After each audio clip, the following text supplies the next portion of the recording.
We can look at these 4 problems all at the same time because they're not too difficult. So the first question asks, in which quadrant does 105 degrees lie? So if we draw that out,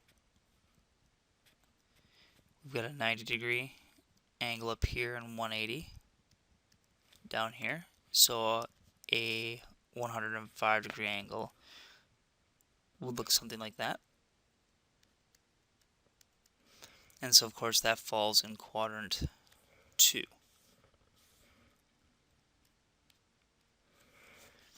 Okay, what's the sine value of cosine in that quadrant? If you remember, all students take calculus, and so we know that cosine should be negative here.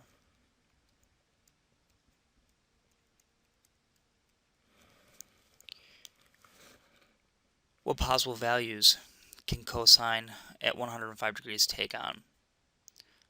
Well, cosine, since it's negative, we know that cosine measures length left, right on the unit circle. So here's our unit circle.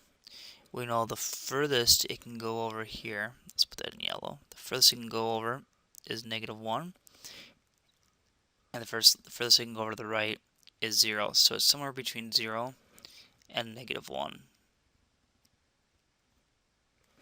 Oops, so let's write the -1 first so that it's in correct notation.